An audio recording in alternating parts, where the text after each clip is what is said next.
ఓం శ్రీ మాత్రే నమః. అందరికీ నమస్కారం అండి. మన వారాహ్యమ్మకి నమస్కారం చేసుకుంటూ ఈరోజుటి వీడియోని ఆరంభిస్తున్నాను. ఈరోజు వీడియోలో అమ్మవారికి సంబంధించిన ఒక పూర్తి కథను మీతో షేర్ చేయబోతున్నాను. ఈ కథను విన్నవారి జీవితంలో అమ్మవారి అనుగ్రహం అనేది పరిపూర్ణంగా ఉంటుంది. కోరుకున్న కోరికలన్నీ కూడా పరిపూర్ణంగా తీరుతాయి. జీవితంలో ఉన్న కష్టాలన్నీ కూడా తొలగిపోయి అమ్మవారి అనుగ్రహంతో మీకు మొదలుపెట్టిన ప్రతి ఒక్క పని కూడా పరిపూర్ణంగా జరుగుతుంది. విజేతలుగా నిలుస్తారు. మరి ఈ వీడియోలోకి వెళ్ళే ముందు మీరు కనుక మన ఛానల్ని ఫస్ట్ టైం చూస్తున్నట్లయితే ప్లీజ్ సబ్స్క్రైబ్ చేసుకొని వీడియో నచ్చితే లైక్ చేసి షేర్ చేయండి. ఈ మధ్య కాలంలో మాకు తెలిసిన ఒక ఆవిడండి గురూజీ సుబ్రహ్మణ్యం రాజు గారిని కలవడం జరిగింది. వాళ్ళ జీవితంలో ఉన్న కష్టాలన్నిటినీ కూడా ఆయనకి చెప్పుకోవడం ద్వారా ఆయన కొన్ని పూజలు పరిహారాలు అనేటివి చేసి వాళ్ళ జీవితంలో ఉన్న సమస్యలని అతి త్వరలో పరిష్కరించారు అని చెప్పేసి ఆవిడ చాలా హ్యాపీగా సంతోషంగా చెప్పుకున్నారు. నిజంగానేనండి, మనకు జీవితంలో ఎప్పుడు ఏదో ఒక సమస్య అనేది వస్తూ ఉన్నట్లయితే జీవితం మీద విసుగు చేస్తుంటుంది. ఎక్కడైనా ఒక నమ్మకమైన జ్యోతిష్యం మనం చెప్పించుకుంటే బాగున్ను అని అనిపిస్తుంటుంది. కాబట్టి మాకు తెలిసిన గురుగారండి గురూజీ సుబ్రహ్మణ్యం రాజు గారు కొండదేవర పూజారి చాలా నమ్మకంగా జాతకం చెప్పి సమస్యలని అతి తక్కువ రోజుల్లోనే మనకు పరిష్కారం చూపిస్తున్నారు.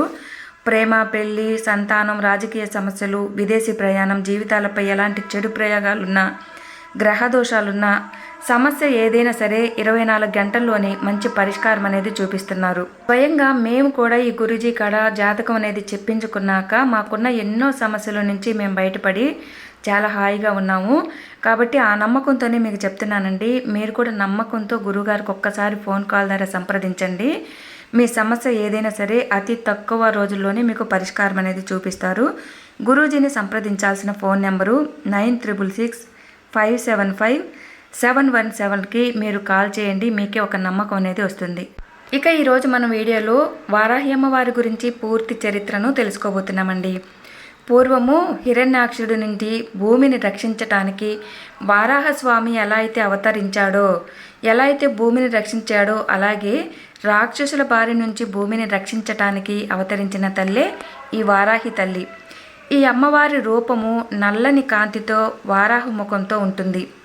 శంఖం, చక్రం, నాగలి, గుణపం, అభయ వరదలతో భక్తులకు అమ్మవారు దర్శనమిస్తూ ఉంటారు. గుర్రము, సింహము, పాము, దున్నపోతు, గేదె వంటివి ఈ అమ్మవారికి వాహనాలు. వీటి మీదనే వారాహిదేవి నిత్యం కూడా సంచరిస్తూ ఉంటారు. వారాహిదేవి కథను కొన్ని పురాణాల ప్రకారం ఒక్కో విధంగా వివరించారు. అయితే ఒక్కో పురాణంలో ఒక్కో విధమైన కథను వింటూ ఉంటాము, చూస్తూ ఉంటాము.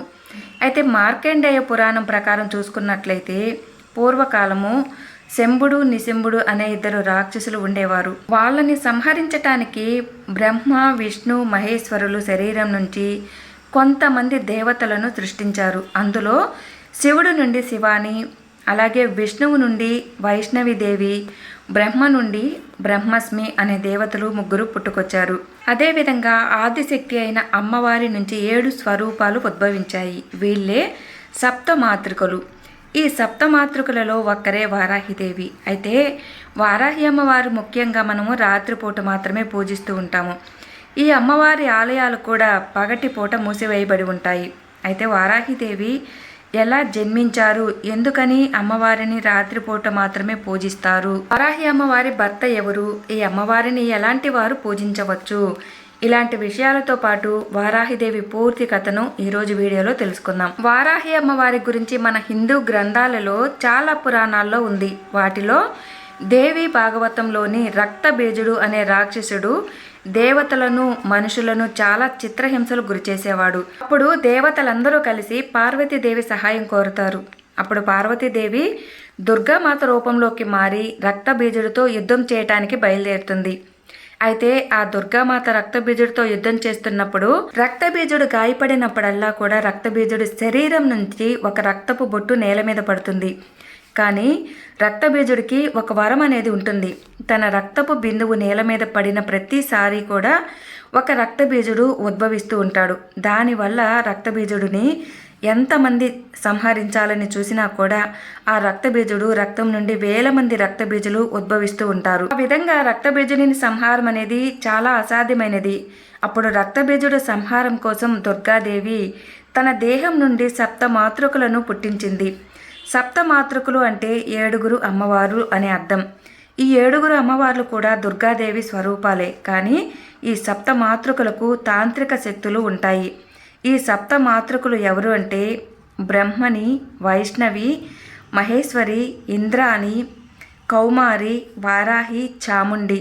ఈ 7 అమ్మవార్లు కూడా రక్తబీజుడిని చంపటానికి సహాయపడ్డారు. అయితే వారాహిదేవి రక్తబీజుడిని సంహారం కోసము చాలా ఉగ్ర రూపాన్ని ధరించింది. శత్రువుల శవాల మీద కూర్చొని తన పదునైన దంతాలతో ఆ రాక్షసుని సంహరిస్తూ ఉంది. ఆ తర్వాత రక్తబీజుడు దుర్గాదేవితో ద్వంద్వ యుద్ధానికి పిలుస్తాడు. అప్పుడు ఆ 7 స్వరూపాలు కూడా దుర్గమ్మలో కలిసిపోయి రక్తబీజుడిని సంహరించినట్లు దేవి భాగవతంలోని చెప్పబడుతుంది. ఇలా జరిగిన తర్వాత భాగవత పురాణాల ప్రకారం హిరణ్యాక్షుడు అనే రాక్షసుడు భూదేవిని చాలా చిత్రహింసలు పెడుతూ ఉంటాడు. అంతకుముందే ఆ హిరణ్యాక్షుడు వారాహిదేవి కోసము కఠోరమైన తపస్సు చేసి వారాహిదేవిని ప్రసన్నం చేసుకుంటాడు. అప్పుడు వారాహిదేవి అమ్మవారు హిరణ్యాక్షుడిని ఏం వరం కావాలి అని అడుగుతుంది. అయితే అమరత్వాన్ని వరంగా కోరుకుంటాడు ఆ హిరణ్యాక్షుడు. కానీ వారాహి అమ్మవారు అమరత్వం అనేది ఇవ్వటం కుదరదు, ఇంకా ఏదైనా వరం కోరుకో అని చెబుతుంది. దానితో హిరణ్యాక్షుడు తెలివిగా నువ్వు తప్ప నన్ను ఎవరూ కూడా చంపటానికి వీల్లేదు అనే ఒక వరం అనేది కోరుకుంటాడు. దానికి అమ్మవారు సరే అని వరం ఇస్తుంది. కానీ వెంటనే ఆ రాక్షసుడు తెలివిగా వారాహి అమ్మవారిని నేను నీ భక్తుడిని కాబట్టి నువ్వు కూడా నన్ను చంపకూడదు అని చెప్తాడు. ఇంకా వరాన్ని అండగా చూసుకొని హిరణ్యాక్షుడు విచ్చలవిడిగా రెచ్చిపోయి భూమాతను చిత్రహింసలు పెడుతూ ఉంటాడు. అప్పుడు వారాహి అమ్మవారి నుండి వరాహస్వామి ఉద్భవిస్తాడు. అలా వారాహి అమ్మవారి నుండి వచ్చిన విష్ణువు అవతారమే వారాహి స్వామి. అలాగే మృత్యు పురాణం ప్రకారము శివుని జటాయుటం నుండి అంధకాసురుడు అనే ఒక రాక్షసుడు పుడతాడు. అయితే అంధకాసురుడు పెరిగి పెద్దయ్యాక రాక్షసులందరికీ కూడా ఆధిపత్యాన్ని చేస్తూ ఉంటాడు. అలా దేవతలపై యుద్ధాన్ని మొదలు పెడతాడు. అప్పుడు ఆ అంధకాసురుడిని సంహరించడానికి శివుడు పార్వతీదేవిలో ఉన్న వారాహి అమ్మవారిని సృష్టించినట్లుగా మృత్యు పురాణంలో ఉంటుంది. ఈ పురాణాలతో పాటు వామన పురాణంలో సప్త మాతృకలను దుర్గాదేవి యొక్క చండికా రూపం నుండి పుట్టించినట్లుగా కూడా ఉన్నది. అందులో వారాహి అమ్మవారు చండికాదేవి యొక్క వీపు భాగం నుండి పుట్టుకొచ్చినట్లుగా రాసి ఉన్నది. అయితే ఏ గ్రంథం ప్రకారం చూసుకున్నా కూడా వారాహి అమ్మవారు శత్రు వినాశనానికి సేనలకు ఆధిపత్యం వహించటానికి అని చెప్పుకుంటూ ఉంటారు. ఇంకా వారాహి అమ్మవారి భర్త వారాహి స్వామి అని చాలామంది అనుకుంటూ ఉంటారు. కానీ అది చాలా పెద్ద తప్పు. ఆదిశక్తి స్వరూపమే పార్వతీదేవి. ఎలా అయితే పార్వతీదేవి నుండి సప్త మాతృకులు వస్తారో అలాగే శివుని స్వరూపమైన భైరవుడి నుండి అష్టభైరవులు కూడా ఉద్భవించారు. ఈ అష్టభైరవులు కూడా అష్టదిక్కులను పాలిస్తూ కాపాడుతూ ఉంటారు. ఈ అష్టభైరవులలో ఒక్కడైన వారే ఉన్మత్త భైరవుడు, వారాహి అమ్మవారి భర్త. లలితా సహస్రనామంలో ఈ స్తోత్రాన్ని చూడండి. గిరిచక్ర రథారుడ దండనాద పురస్కృత. ఇందులో గిరి అంటే వరాహముల చేత లాగబడుతున్న అని అర్థం. చక్ర అంటే చక్రములతో గల రథాన్ని, రథారుడ అంటే ఎక్కిన అని అర్థం. దండనాద పురస్కృత అంటే దండము చేతియందు ఎల్లప్పుడూ గల వారాహిదేవి చేత సేవించబడుతున్నటువంటిది అని అర్థం. ఇది లలితా సహస్రనామంలో విశ్వప్రాణహరణ వారాహి వీర్యనందిత అని ఉంటుంది. దీనిని బట్టి విశ్వంగుడు అనే అసురుడిని వారాహిదేవి సంహరించడంతో లలితాదేవి చాలా సంతోషించినది అని ఒక అర్థము. లలితాదేవి సైన్యంలో రథ అశ్వ గజాది సైనికులు వారాహిదేవి అని అధిపతిగా వారాహిదేవి ఉంటుంది. ఇలా చాలా శక్తివంతమైన అమ్మవారు వారాహిదేవి. కానీ వారాహిదేవి అమ్మవారి ఆలయాలు మాత్రం చాలా అరుదుగా ఉంటాయి. ఆలయాల్లో కూడా దర్శనం అనేది 2-3 గంటలు మాత్రమే ఉంటుంది. అది కూడా రాత్రి వేళ లేదా తెల్లవారుజామున ఉంటుంది.